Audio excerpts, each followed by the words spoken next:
billion research and development program to create a whole slew of nuclear projects for the future, including Project Prometheus, a nuclear rocket with nuclear reactors for engines to cut in half the amount of time it takes to get to Mars.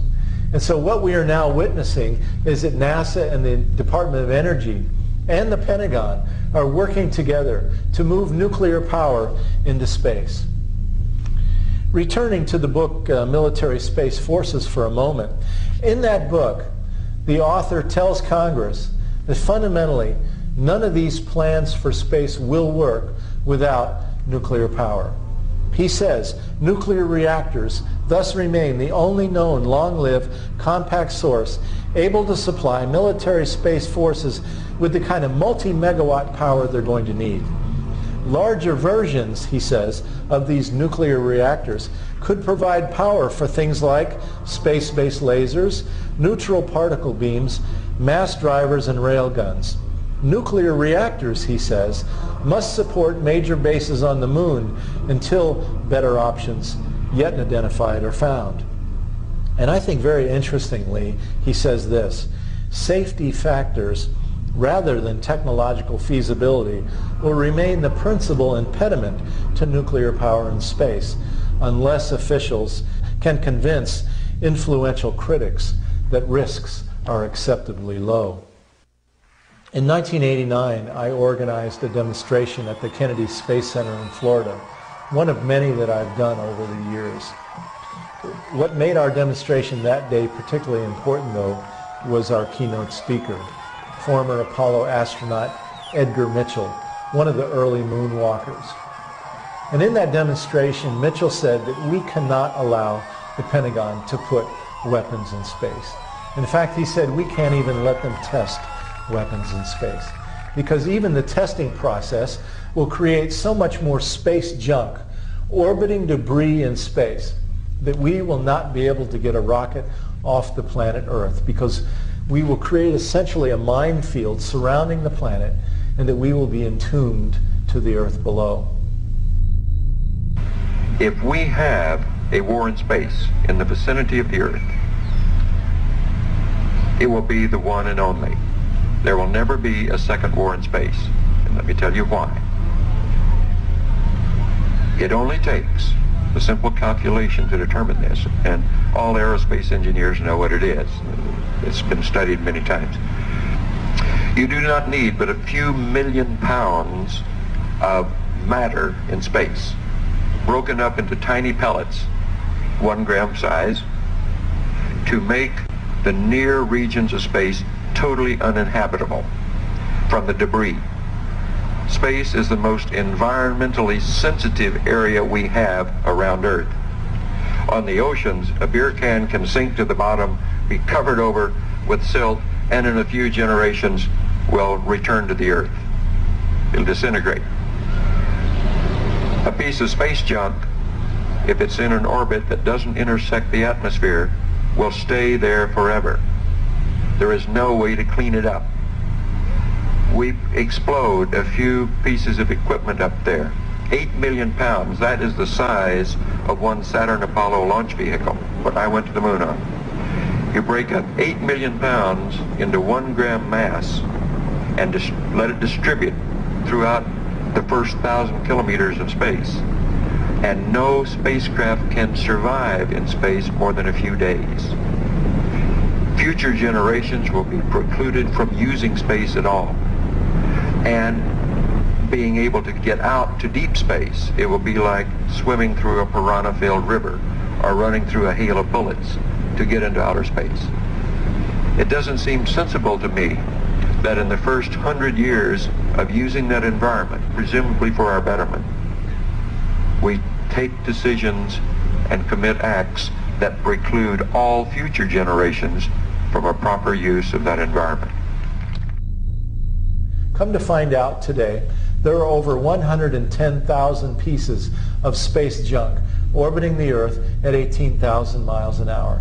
So many that they recently had to move the International Space Station to another orbit to get out of the way of the coming space junk.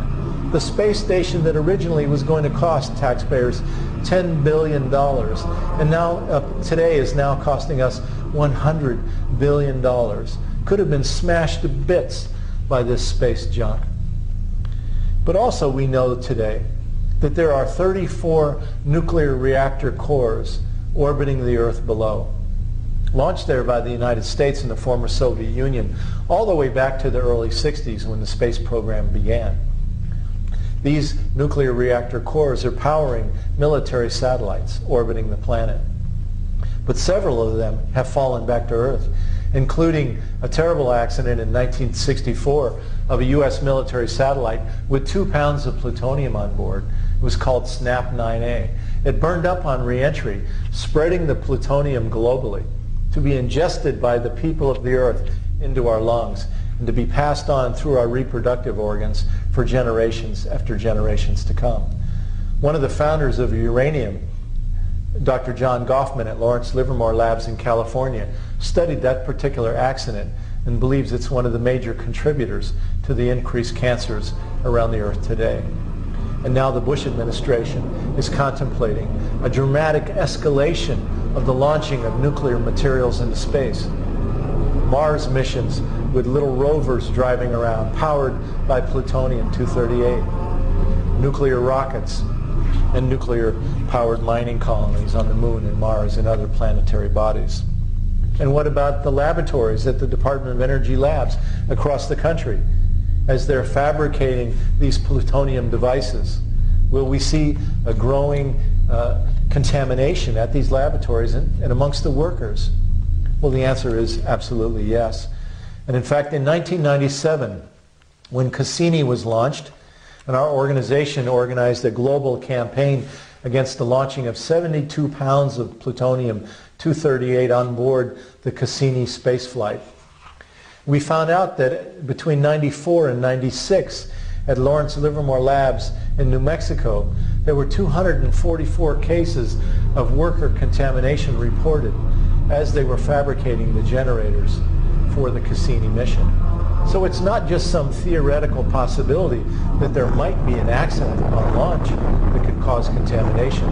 The sheer processing and fabrication of these space devices is killing people already. But if we learned anything from the Challenger and Columbia shuttle accidents, it's that space technology can and does fail.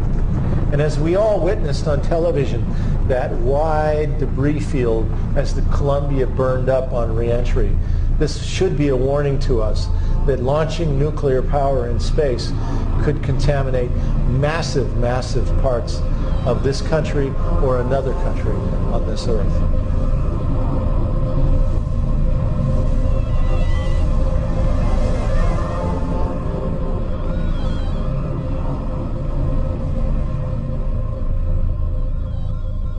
The chances of something going wrong just by accident are quite high. I mean, these are complicated computerized systems. Others aren't going to just sit around. So, for example, offensive weaponry from space, which is being planned, requires satellites. It's based rather heavily on satellite communication. Well, you know, shooting down satellites isn't very hard.